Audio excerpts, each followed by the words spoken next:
Hush, quiet now. The horrors of a small town are meant to stay secret. If such secrets leave the outskirts, who knows what terrors might arise? Welcome back to Darkness Prevails.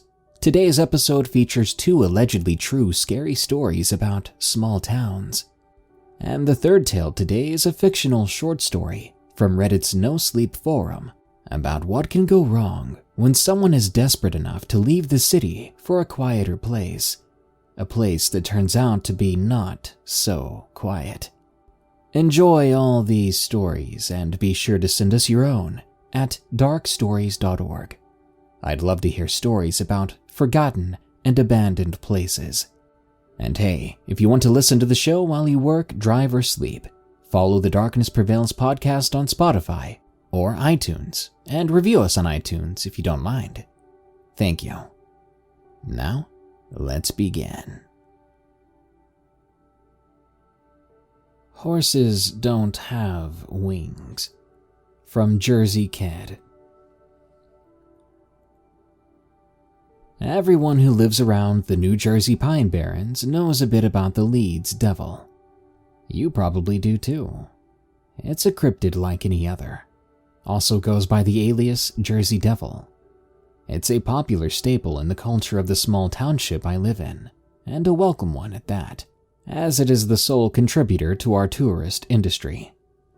You'll find thematic shops, restaurants, and sometimes even hotels dedicated to this urban legend.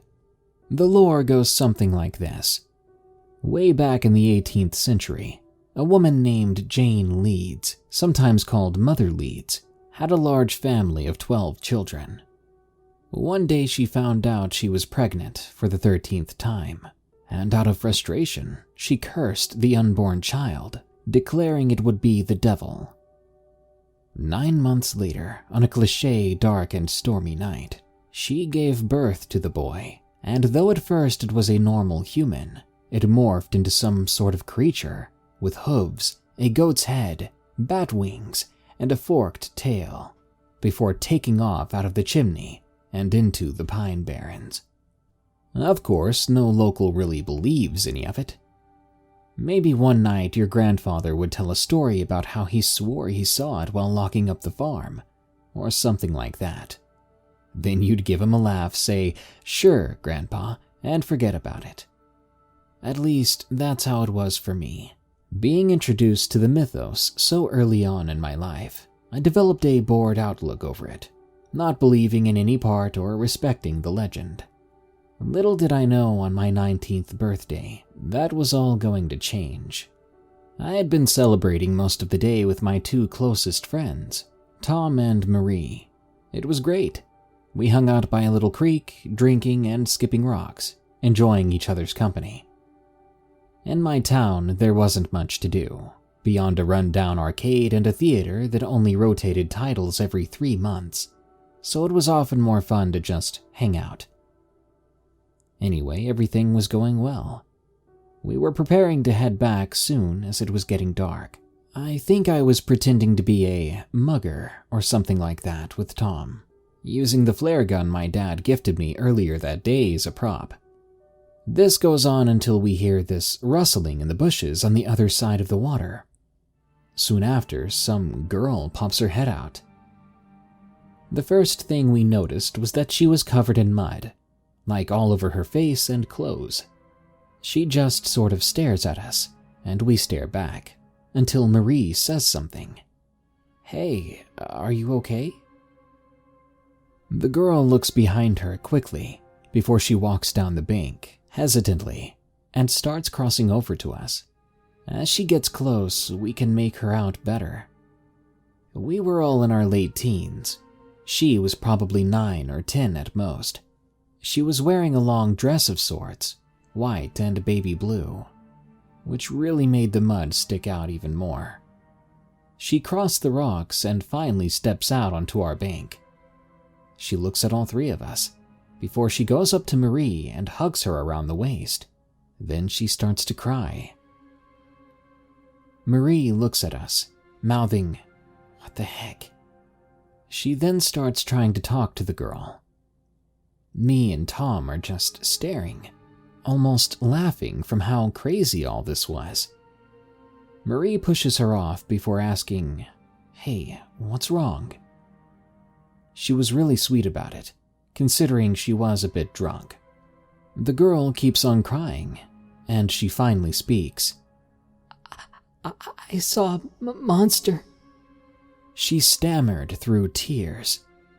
Marie looked at us again, sarcastically, before leaning down to face the girl. "Where are your parents, sweetie?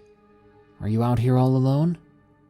The girl shakes her head, once again speaking through tears. It got Mommy, so I ran. Immediately after she said this, we tensed up. It's one thing for a child to imagine a monster in the woods, but what she said just implied something a whole lot worse. The most dangerous thing of nature you'd find up in these woods were snakes, but not ones that could take humans down easily. And the scariest thing you'd find, probably a bobcat. Still, I thought a little kid would be more inclined to call a bobcat a kitty rather than a monster, even if it did attack their parent. Tom spoke up after that. He was never one to stay quiet when he got nervous. "A monster, huh? What'd it look like?" Marie glared at him, angry that he was just scaring the girl more. She replied, though. It was loud. Marie got her attention once more. "What's your name, sweetie?" As she asked, I remember Tom muttering something under his breath about asking what it looked like, not what it sounded like. The little girl said her name was Clara. After a bit more introduction, Marie prompted us. "So what do we do?" The girl just stood there, real quiet, sniffling a little. "Well, it's about to get dark. Let's take her back with us and we can call the cops or something." Everyone seemed in agreement with my suggestion, so we picked up our bottles and started heading back up the path that led to the road, with Marie holding Clara's hand along the way. On the walk, I felt a little bad that we didn't try to find her parents. I mean, it would have been a bad idea to walk through the woods just as the sun was setting, but they must have been worried sick, maybe even injured. Clara wouldn't or couldn't give us much more info about the thing she saw attack her mom, but our best guess was still a bobcat, or something like that. Where we were, none of our cell phones worked, so we had to walk maybe a mile or so to get even minimal reception. Otherwise, we would have called the cops much sooner. So down the road we went. It was dark, yeah, but familiar enough to the three of us that we knew exactly where we were going. Clara was obviously scared, being in an unfamiliar place, but she clung to Marie, trusting her for whatever reason. The little girl kept pace with us pretty well. Up until then, it was a quiet night. Before we heard a sound. It was like timber, trees falling over. It sounded far away at first, gradually growing closer. It never got too close, though. Clara was scared, and me and my friends found it odd. It was a really loud sound, like a whole tree was falling over, and we heard it multiple times. It wasn't too rare considering all the dead, rotting trees out here, but to hear it so often indicated something else other than decay causing it. All of a sudden, we hear a different noise, like big wings flapping. It rang out directly overhead. It was fast, and when we looked up, we didn't see anything against the dark sky. After she heard it, Clara began to freak out, saying, It's back, it's back, it's back." She kept chanting this, hypnotized by the noise. Marie tried to snap her out of it, but she just kept going off and wouldn't keep walking. So she picked her up, carrying her as we moved along. Tom was mad, though, and a little scared. "What the heck was that?" "I don't know," I replied. "Just a big bird, I guess." "Well, why is she so freaked out?" He points to Clara. "She's a kid, Tom. Leave her alone." All the while, that little girl kept repeating, it's back, as if having a panic attack. Though she became quieter after Marie scooped her up. I remember Tom spinning around to return the argument, before he just stopped, mouth agape. He was in front of us, so the rest of us stopped too, looking at him. What is it? He kept staring over our heads before he finally raised a finger, pointing behind us. What is that? We follow his index finger, which points down the road. It's all black until maybe 200 meters away, where a retro streetlight shined down onto the pavement. Under it, we saw what appeared to be a horse. A real big but skinny horse, deep brown. We couldn't make out a mane or anything, but it sure looked like a horse. It was facing towards us, perfectly still. We all stared at it except Clara, who had her face pressed against Marie. Is that a horse? As soon as she spoke, it clicked in all three of us. The little girl saying monster, the trees being pushed over, the sound of wings. The idea came to me, and I knew the others pictured it too, as everyone became really quiet. There were no wild horses out here. Heck, I don't even think a horse would have the eyesight to see us from that distance, nor the patience to stay as still as a statue. We weren't looking at an ordinary animal. No, we were looking at the Leeds devil. Tom walked backwards a little. Guys, maybe we should pick up the pace. The terror was evident in his voice. We started to walk with him real quick as we kept our eyes on the thing. It stayed still until we cleared another 100 yards, and then it changed. This is going to sound insane, but all three of us watched as the thing stood up. It got up onto its hind legs only, as its front ones hung ahead like arms. Then it walked forward a little, still on its back legs. Each pace was heavy and deliberate. We could hear it hit the ground each time. Slowly it got faster, and so did we. I remember Marie passing the little girl to Tom as we began to run. Right away we heard the thundering hooves pick up, getting impossibly quick, and then they just stopped. We turned around once more to see the thing not running anymore, but gliding on these huge leathery wings. It was coming straight towards us. We all ducked as it narrowly zoomed over our heads.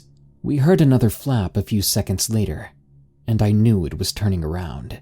It was moving so quick we couldn't really use our eyes to pinpoint it. We just followed the noise of the air being disturbed. The little girl was screaming, but the rest of us were quiet. There were only a few seconds left before whatever it was would come back down for another pass. Knowing this, I tried to take action.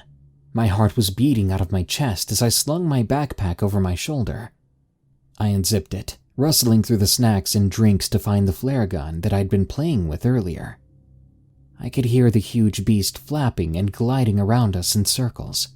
Without thinking too much, I grabbed the flare gun, shooting it up into the air, directly above us, not aiming at anything in particular. Lucky for us, my dad gave it to me already loaded. It made a big squeaky noise, and this bright red ball shot up from the gun, whizzing through the air. As it did, I heard this ungodly scream from the side of the road. To this day, I still can't accurately describe it. It sounded like a cow, yeah, but strained, and with its pitch lowered. After the thing screamed, we heard a few more heavy flaps as it seemed to flee before crashing through the trees. A minute later, and it was all over. The night was quiet again, and the thing was gone. We looked at each other, with Tom still clutching Clara awkwardly, like he was holding an oversized football. We jogged the rest of the way. As soon as we got in cell range, we called the police. State officers met us a few miles up, with 2 old Crown Vics.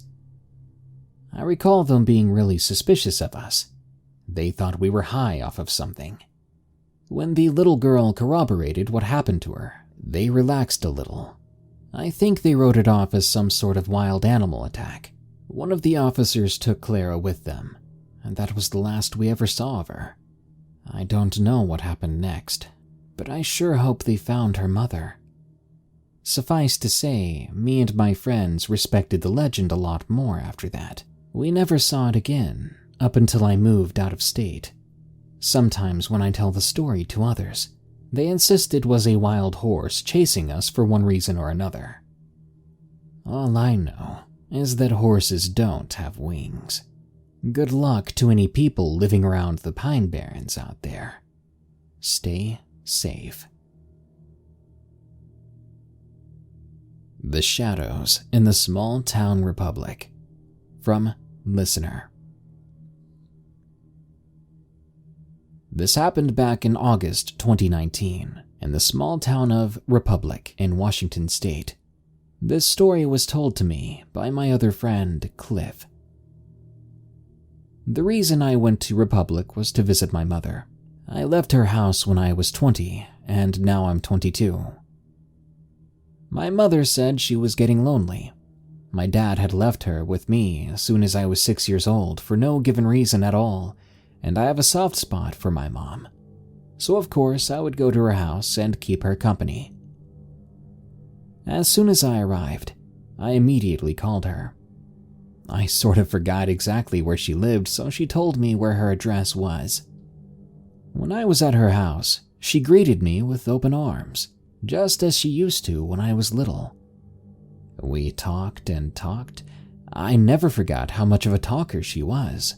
Before I moved, I always saw her chattering about with her friends, about whatever was on their minds.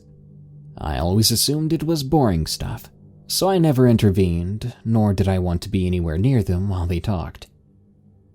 Anyway, I found her in the kitchen making something for dinner. She called me over, saying that she was missing something from the food, and told me to go get some from one of the stores nearby. Without hesitation, I replied with a yes. After all, I loved taking walks by myself. Now you should know I'm a girl. Guys might think you shouldn't be walking by yourself in the dark evenings, but listen, my mom didn't raise a cowardly little girl. She taught me self-defense, and I knew how to handle small weapons and fight. Anyway, it was evening now. I was able to go out and get whatever my mother wanted. It was both sort of cold and sort of warm, but I didn't mind. Not too many people were out and about, but I knew better. Creeps could be out there hiding where you'd least expect them. I always kept a good eye out. So like I said, I'd made my way into the store and I found what my mother wanted pretty quick and exited. Not long after that, a bad feeling started to crawl over me. Like a very bad feeling. The type of feeling you get when something bad is about to happen, or when something bad is nearby. I've only had this feeling a few times ever since I left my mother. Most of them weren't even that bad. I walked alone on the dark sidewalk. The feeling of dread was starting to make me want to stop walking altogether. It seemed the closer I got to my house, the more quickly the bad feeling washed over me like rain. I started to clench the small knife I had in my bag, fearing that some creep would literally jump out from out of nowhere. Then I stopped. I scanned my surrounding area. Nobody there, or at least that's what I thought. What is that? I immediately thought as my eyes saw something in the distance. From what I could tell, it seemed to be a person. Your normal, everyday person you see on the street. They were about 6 feet tall, easily taller than my 5-foot self. But they were just standing there, not moving. People could be still, but never completely. Not like that. I began to wonder if it was even a person at all. Then I took out my phone and shone my light at it. The unthinkable happened. Things are supposed to be brighter when light is shown on them, right? Well, this figure was not. With my phone's flashlight on it, it didn't go brighter. It didn't become lit.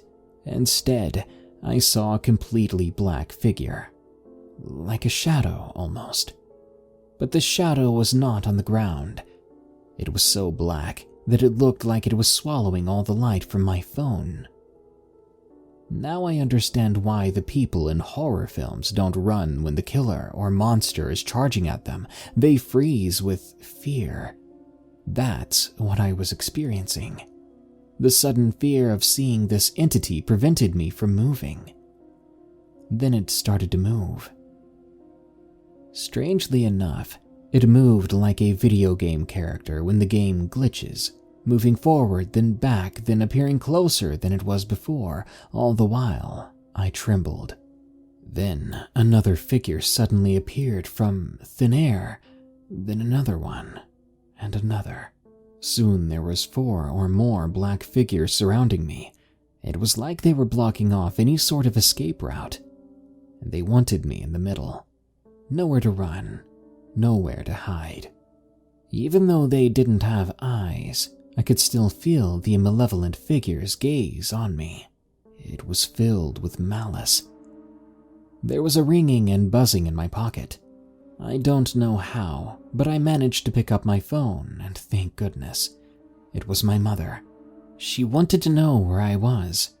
But what was I going to tell her? How could I explain why I was taking too long? A long line at the store, I got the wrong thing? I couldn't just tell her what was happening right now, right? No way, I thought. She would never believe this. Where are you? My mom said over the phone. There was a slight cracking sound. As soon as she had spoken, the shadowy figures vanished, just like that. They were gone. Hello? My mother says again. Her voice snaps me out of my shock, and I finally reply. Yeah, sorry, there was a bit of confusion at the store. I'm not too far. Okay, but hurry up. She replied before hanging up. Ever since that day, I've been questioning my mind. I didn't tell my mother, because she would automatically think it was because I'm not with her and I'm being paranoid. I've been telling myself that too. I must have been seeing things that weren't there. But how could I believe that? The encounter with the 4 pitch-black shadow men seemed very, very real. Never Buy a House on Craigslist by RehnWriter. I guess everyone has heard about a Craigslist horror story, but no one expects to end up in one. I'd been thinking about leaving the city life behind for a while now. Guess I couldn't stand the bustle of the city anymore and longed for a more remote life.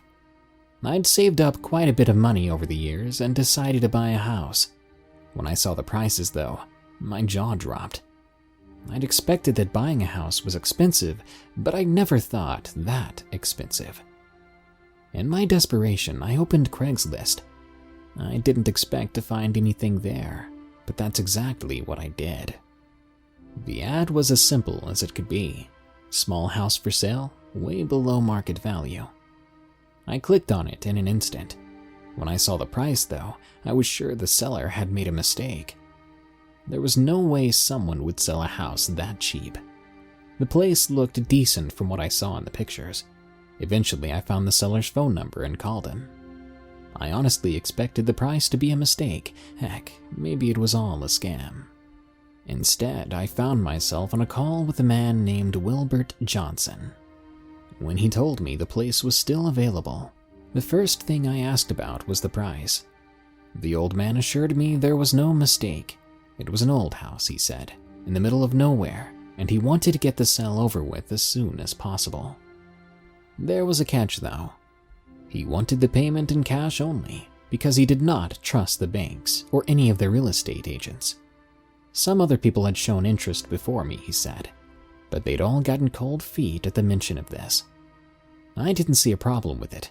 Heck, things would be way quicker that way. I guess that was my first mistake. To make a long story short, a week later on a Saturday morning, I found myself on the 3-hour drive to old Wilbert's house. which I hoped would soon be mine. When I arrived, the old man greeted me with a bright smile. He was a sturdy, hard man in his late 50s, from what I could tell. "You Mark?" he asked as he reached out to greet me. I nodded. "Yes, sir." "Well, that's the place," he said, and stepped aside to allow me a better view of the small house. I had a look around for a bit before I stepped inside. The moment I did, the old floorboards welcomed me with a loud creak. The moment it happened, an anxious expression washed over the man's face. "Guess you were right," I said, laughing. "The place is pretty old. It sure has character, though." When he heard that, relief flooded over his face and his smile returned. "Oh, that it has. Been living here for over 30-odd years." "Now then, how come you're selling it that cheap?" The old man was quiet for a bit. His eyes wandered for a bit before he sighed. "Tell you what, there's no reason to keep it to myself. It's because of Lisa's disappearance." "Lisa?" Another sigh followed. "My wife, Elizabeth. Been almost 2 months now since she vanished. Walked right out that door over there and never returned. No one's seen her. No one's heard a thing. Just like that, vanished without a trace." "Crap, I'm so sorry. I had no idea." "Nothing to do with you." He cut me off. "Did everything I could. Talked to the neighbors, then the cops. Hell, they searched half the damned county, but they found nothing. I kept searching, but by now..." His voice trailed off as he shook his head. "Can't keep living here. Everything reminds me of her. That painting over there, she drew it a good 20 years ago. See that tablecloth? She bought it at a flea market a couple of years back. 'Isn't it beautiful, Wilbert?' she'd ask. Been stuck with the ugly thing ever since. Whenever I see it, I can't help but wonder where she went and what happened to her. It's just too much." Oh. He broke up, his voice trailing off. I stood there, shuffling around, not sure what to say. I was never good at those things. People things, I mean. After a few moments, I opened my mouth when I heard something. It was a small, quiet sound, like scratching. In a moment, old Wilbert stepped up to an old radio and turned it on. I stared at him as the music drowned out the sound. "Sir, what are you?" When he noticed my stares, he looked embarrassed and turned the radio back off again. "Well, that's another reason the place is so cheap." "So, what's causing it?" "Ghosts." I stared at him, but his expression didn't change. I opened my mouth to inquire what the heck was up with that, when he burst out laughing.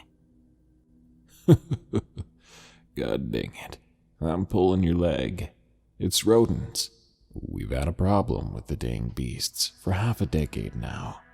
Dunno where the buggers come from, but they sure are persistent. They're digging through the dirt outside and crawl into the walls. Never been able to figure out how they do it. Might as well be a cat in there, too. Heard they sometimes crawl after mice or cat and end up getting stuck." I shrugged. Well, I plan on renovating the place anyway. "Remember you telling me about that. I've got quite a bit of junk stored up. Been planning to give the place a good old once-over myself, but with Lisa going missing and all that, I never had time to do it." With that, he led me to his garage and presented me with an assortment of tools and materials. "Tell you what, I'll add it all to the house for free. God knows I can't take it with me anyway, and I sure as heck won't need it anymore. Take it as an apology for not telling you about the rodents beforehand." I thanked the old man wholeheartedly.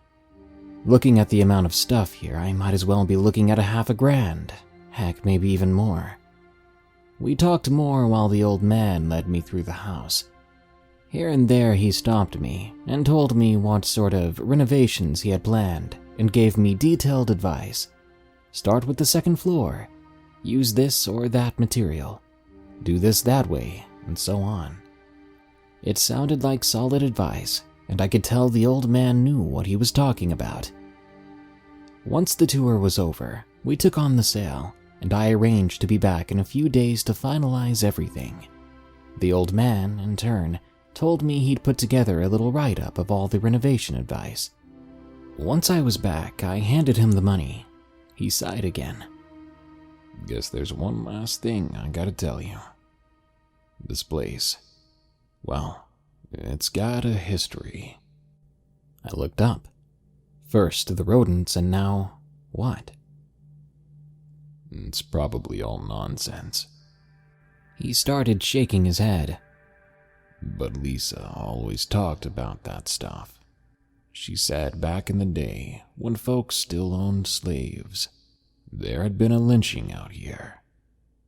Never gave much of a ding about her old tales, but... This time I couldn't help but laugh. Was he pulling my leg again? Tell you what, I never believed in any of it, but Lisa swore she heard wailing and crying in the middle of the night. To be honest, I think it's just those dang kids down by the creek. What kids? There's this old shack down by the creek, not too far from here. Some local kids, teenagers mostly, hang out there, getting drunk and causing all kinds of trouble during the night. Well, it doesn't sound like anything I can't handle. It was a few minutes later that we shook on the deal. The old man handed me his notes and told me he'd written down his phone number. If I had questions about the renovations, I could call him. Once he'd driven off, I stared at what would be my new home. Quite the place, I thought. Sure, I'd have to put in quite a bit of work, but there was no way I'd get a cheaper property anywhere. For the first couple of nights, I didn't sleep in the place. There was still all the old man's furniture in there. Now, to feel comfortable here, I'd have to get rid of his stuff first. To be honest, it felt weird, disposing of someone's entire life and memories like that. Even worse was the darn scratching. It was there again and again. Sometimes it was quiet. Sometimes it was more frantic. Maybe there really was a cat stuck somewhere. I shuddered a bit. I liked cats, and I didn't want to think about one of them suffocating in my walls. The next day, my friend Mike arrived. I told him about the house I was buying, and he said he'd be happy to help me out with the renovations. To be honest, I think he wanted to get away from his wife and kids for a bit, do some good old handiwork, share a couple of cool ones with an old buddy. Well, it's quite the place. You really got it that cheap. Yeah, it's because the place is haunted and there are mice in the walls, and rats, and cats. Mike gave me a weird look. Come on, I'll tell you all about it over a beer or two. As the two of us sat on the floor in what would one day be my kitchen, I told him all about old Wilbert and the stories he'd told me. As if to prove that I wasn't bullcrapping him, the frantic scratching started again for a moment. He listened intently. Doesn't sound like mice to me. Could be rats, though. We're better off getting some poison or calling an exterminator. I considered it for a moment, but then I shook my head. If we get an exterminator, they'll cover the entire place in chemicals or God knows what. I'd rather get started on the renovations. Mike shrugged. Well, I warned you. Don't blame me if we find some giant rat colony in one of the walls here. We shared another beer before we started on the work. There was a lot to do. The floorboards were old and rotten in many places. The wallpaper was stained and old-fashioned, and some partition walls had to go, I decided. Either way, we had a busy few days ahead of us. Heck, maybe even a week. It wasn't long before we resorted to the old man's method of turning on the radio, The scratching, while quiet, was still somewhat distracting. Mike and I made some decent progress the first day. At first, he wanted to get himself a hotel room in the nearby town, but after a bit of back and forth, he agreed to stay. We spent the evenings talking about old stories from high school and college, and often Mike would tell me about his wife and kids. As much as he told me he was happy to have some time away, I could tell he missed them already. During our third night at the place, he woke me up in the middle of the night. "Dude, you hearing this?" he asked in a quiet, hushed voice. As I listened, I could hear the scratching, but there was something else. It was quiet, coming from quite a distance, but I was sure I heard it. It sounded as if someone was wailing or crying. I thought back to the old man's story about the lynching and what his wife had heard. Then I shook my head and remembered what he told me about the kids out here. Probably some drunk kid screwing around.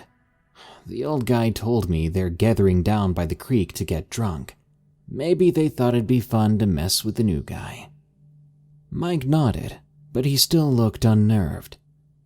"Yeah, I guess you're right. Want to go out and teach him a lesson?" I laughed but shook my head. There was no way I'd go out in the middle of the night to chase some teenagers.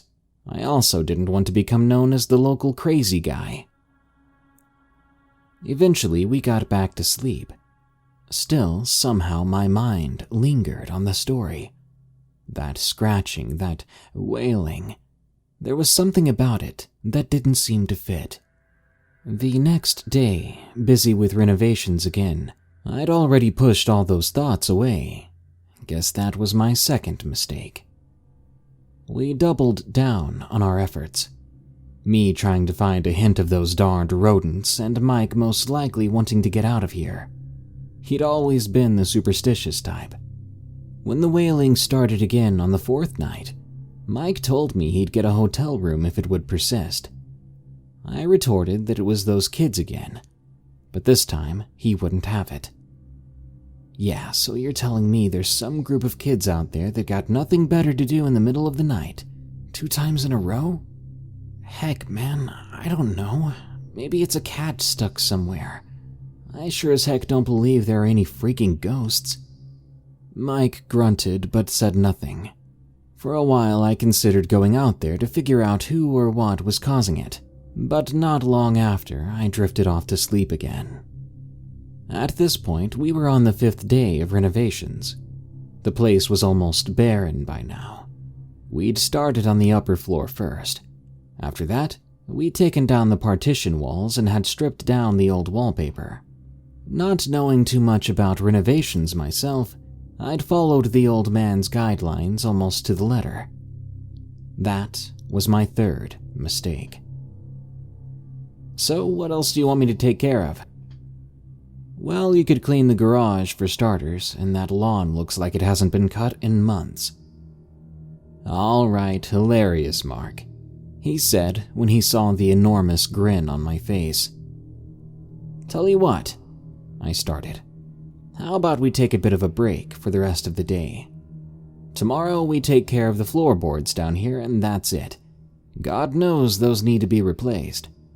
As if to prove what I'd said, I switched my balance a bit, and the floorboards creaked in answer. "Sounds good, but if we hear any weird noises again, I'm out of here." I sighed but nodded. Then I realized something. I had heard none of the scratching today. Maybe our ruckus had driven off whatever rodents had infested the place. I didn't know a danged thing about mice or rats. That night we sat together until long after midnight. I'd brought out my old laptop, and we spent the entire time with some old movies and a bottle of whiskey. Not a sound was heard all night. No more scratching, and sure as heck no wailing. "Told you there were no ghosts here," I slurred. "Yeah, whatever," Mike said, laughing. Taking care of the old floorboards was much tougher than I'd imagined. With a hangover, that is. Still, somehow we made decent enough progress, and by noon we were done with the first half of the house. Guess those rats really are gone, aren't they? I shrugged. Guess so. Not a sound. To be honest, I half expected them to linger below those old boards. Sure hope they stay the heck away. We continued joking around and having a good time. It all changed when we found the basement. As we removed the floorboards in the old man's storage room, we stumbled upon an old hatch. Once our initial surprise was over, we pried it open, revealing a staircase. All right, man, what the heck? The basement, I guess, I said, matter-of-factly. Yeah, I ain't blind, but why the heck is it hidden like that? Things still hadn't clicked. Who knows? Maybe he just didn't use it. Heck, maybe it was infested by rodents, so he sealed it off. Yeah, or it's his secret serial killer basement. Dude, not funny, I cursed. All right. You want to check it out? As I looked down the dark stairs that led somewhere below, a feeling of apprehension washed over me. I didn't feel so sure about my words anymore. Finally, I nodded. We each got a hold of a flashlight and started our descent. There was no light down there, and for a moment I half expected the old hatch to be thrown shut by no other than old Wilbert himself. Crap, man, this is creepy, I mumbled. Will you stop? I don't like this any more than you do. Once we'd made it down the stairs, we found ourselves in a small, damp room. It was empty. Small, isn't it? Sure is, I said. The entire basement was no bigger than one of the rooms above. Wasn't a basement usually the same size as the house? At least there are no rats, I said. Yeah, but this wall here's kinda weird. What do you mean? Well, he started. Look at the moss and the dirt on all the others. This one's different. Looks kinda new to me. And now that he'd said it, I noticed it too. Sure, the wall was as damp as the rest, but there was no moss on it or anything. I watched as Mike reached out his hand and knocked against the wall. What are you doing? I asked. Shh. He shushed me. He went to one of the other walls and knocked there, then came back and knocked again. Sounds hollow. We both stared at each other. You think that's where the rodents came from? A minute later, we were down there again, starting to tear down the wall. After a few heavy hits, the first of the bricks collapsed inwards. I instinctively took a step back, expecting rats or mice to pour from the hole, but there was nothing. We inched forward, peeking into the hole, and that's when we realized what this was. The second half of the basement. Mike had already gotten his flashlight and beamed inside. At first we saw nothing, but then we saw something on the floor. No, not something. There's someone inside. I pressed out. We redoubled our efforts, and soon we'd broken down enough of the wall to enter. The person inside had long gray hair, wore a dirty nightgown, and was female. The old woman's face was frozen into a mask of perpetual terror, and she was without a doubt dead. When I saw the long, bloody scratch marks all over the walls, it finally clicked. A moment later, I was back upstairs and I called the police, telling them what I'd found. There was no need for them to tell me the woman's name. The moment I'd understood what was going on here, I knew who she was. She was Elizabeth Johnson, the old man's wife.